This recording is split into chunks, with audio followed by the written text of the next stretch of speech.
Hello दोस्तों, एक नया वीडियो में आप लोग का स्वागत करते हैं। और आज हमारे पास एक पैशन प्रो है और ये कोई मैनुअली ख़राबी नहीं है, ये एक्सीडेंट वाला है। तो एक्सीडेंट होने के बाद में डैमेज हो गया है, पूरा अगला टी वगैरह ख़राब हो गया है, हमारा सोकर वगैरह ख़राब हो गया है। तो आज का टॉपिक रहा है कि इसे हम किस तरह सही कर सकते हैं, या चेंज करना पड़ेगा या फिर हमें इसे लेथ में ले जाके सही करवाना पड़ेगा। इसी के बारे में आज हम बात करेंगे और देखेंगे किस तरह सही होता है। और दोस्तों, इससे पहले कुछ मैं बोलना चाहूँगा कि आप लोग कहीं भी जाते हैं, गाड़ी ड्राइव करते हैं तो थोड़ा स्लो ड्राइव कीजिएगा, हिसाब से ड्राइव कीजिएगा कि जितना में आप उसे संभाल सके, क्योंकि आजकल बहुत ज़्यादा ट्रैफिक हो गया है और उसके चलते बहुत ज़्यादा एक्सीडेंट होता है। एक ही बार नहीं, कई बार एक्सीडेंट होता है। आप कहीं जा रहे हैं और हिसाब से ज़्यादा स्पीड में चलाइएगा या ज़्यादा कटिंग करके चलाने का कोशिश कीजिएगा तो कहीं पर भी आप लोग का बैलेंस बिगड़ सकता है और इस तरह से गिर जाइएगा। तो कोशिश कीजिए आप लोग लिमिट स्पीड में चलने का और ज़्यादा कटिंग वगैरह नहीं कीजिएगा। और कहीं भी आप जा रहे हैं तो क्या होता है कि आप एक लिमिट स्पीड में जाएंगे तो होगा क्या उससे कि आप सुरक्षित वहाँ तक पहुँच सकते हैं जहाँ आप पहुँचना चाह रहे हैं वहाँ। और हिसाब से अगर ओवर स्पीड में आप लोग चलिएगा तो होता क्या है कि जब बैलेंस बिगड़ जाता है तो एक्सीडेंट हो जाता है। और एक्सीडेंट होने के बाद में हम लोग सबको ही जानते हैं कि क्या होता है, तो खुद भी इंसान डैमेज हो जाता है, किसी का हाथ टूट जाता है, किसी का पैर टूट जाता है, या शरीर में कहीं पर भी चोट लग सकता है, या फिर स्पॉट डेथ भी हो सकता है। तो इसीलिए थोड़ा सा गाड़ी को स्पीड कम में ही चलाएं, हिसाब से ही चलाएं, ज़रूरत के हिसाब से ही चलाएं, बेवजह आप ओवर स्पीड में ना चलें। इसी तरह का केस देखिएगा, ये तो ज़्यादा कुछ नहीं हुआ है, लेकिन फिर भी ज़्यादा कुछ नहीं। और एक गाड़ी को मैं आप लोग को दिखा देना चाहूँगा उससे पहले कि वो किस तरह से हो गया। ये कल रात को ही हुआ और बहुत ज़्यादा नुकसान हुआ है। तो चलिए आप लोग को दिखा देते हैं।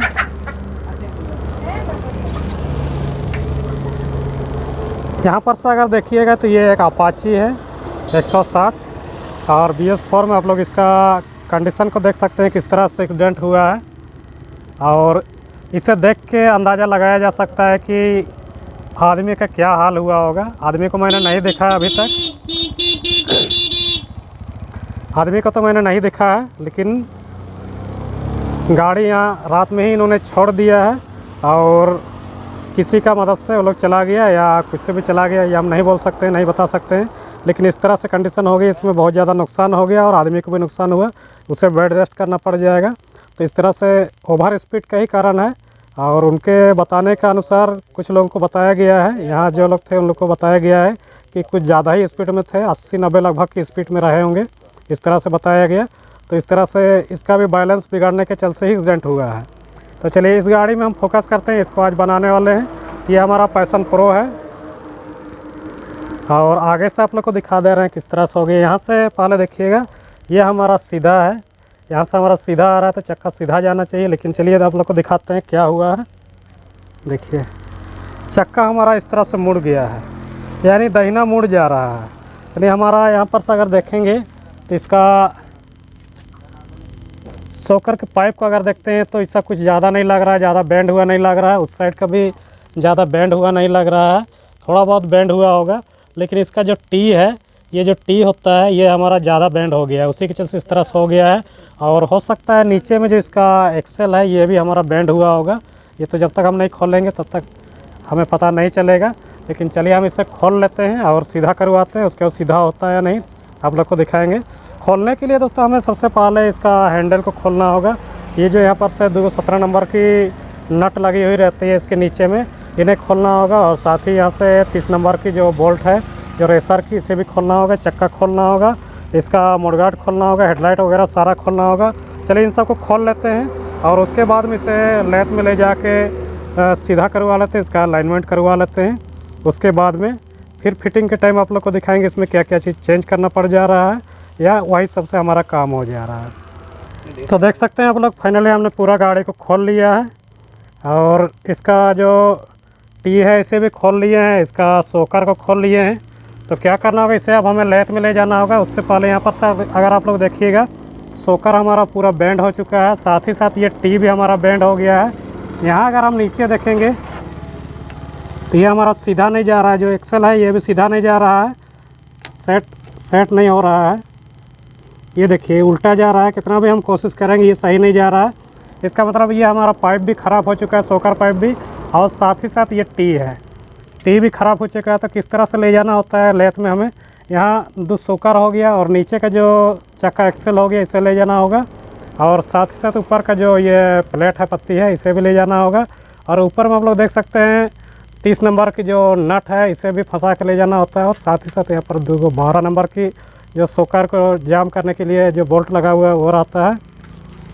और उसके बाद में नीचे में यहाँ पर सब लोग देखिएगा, नीचे में जो इसका रेसर को एडजस्ट किया जाता है वो बोल्ट को भी साथ में लेके जाना होगा। इसे हम चले लेथ में लेके जाएंगे, और लेथ में ले जाने के बाद में इसे कितना तक क्या करना होगा, सीधा हो पाता है नहीं हो पाता है देखेंगे। सीधा तो ऐसा हो जाएगा, नहीं होगा सो बात ही नहीं है, लेकिन इसमें कितना चार्ज बैठेगा इसे भी हम इस वीडियो के लास्ट में जानेंगे, समझेंगे कि इस तरह से एक्सीडेंट होने के बाद में क्या नुकसान होता है, कितना का खर्चा बैठ जाता है, क्या क्या साथ ही साथ हम चेंज कर रहे हैं, सारा कुछ इस वीडियो में आप लोग को देखने को मिलेगा।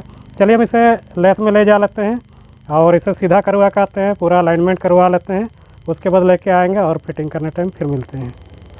तो दोस्तों फाइनली हमने पूरा गाड़ी को फिट कर लिया है। सोकर हमारा बैंड था, टी हमारा बैंड था, इस सब को सीधा करवाने के बाद में हमने सारा कुछ को फिट कर दिया है। और आप लोग देख सकते हैं इस तरह से दिख रहा है। अब पहले क्या हो रहा था कि इस तरह से हमारा हैंडल जो सीधा रहता था, यहाँ से हम देख रहे हैं ये जो सीधा आ रहा था, तो क्या हो रहा था, चक्का हमारा इस साइड चल जा रहा था, दाहिना साइड चल जा रहा था। अभी देखिएगा हमारा सीधा हो चुका है। और इसमें हमने क्या क्या चेंज किया, यहाँ पर सब देख सकते हैं, इंडिकेटर दिख रहा है, वाइजर दिख रहा है, फिर हमारा यहाँ से ब्रेक लीवर दिख रहा है और ब्रेक तार दिख रहा है, अंदर का हमारा फ्रेम हो गया, ये सब हमारा चेंज हो गया। और भी कुछ चेंज हुआ है पीछे साइड से भी। तो इसमें अगर हम खर्चा की बात करेंगे तो लगभग 1750 रुपया खर्च हो गया है। तो दोस्तों खर्चा कोई बड़ी बात नहीं है, खर्चा आप कर लीजिएगा, लेकिन होता क्या है कि इस तरह से एक्सीडेंट हो जाने से एक तो आदमी भी जख्मी पड़ जाता है, और उसके चलते क्या होता है कि आपका जो भी कामकाज रहता है, कामकाज भी नहीं हो पाता है। इसीलिए थोड़ा सा ध्यान दें और लिमिट स्पीड में चले और ख़ुद भी सुरक्षित रहे, और कहीं जा रहे हैं वहाँ भी आप सुरक्षित पहुँच सकते हैं। तो उम्मीद करते हैं दोस्तों वीडियो में आप लोग को जानकारी अच्छा लगा होगा या नहीं लगा होगा, आप लोग कमेंट करके बताइएगा। और जानकारी अच्छा लगा हो तो वीडियो को लाइक कर दीजिए, और चैनल में अभी तक नया है तो चैनल को सब्सक्राइब ज़रूर कर दीजिएगा। धन्यवाद।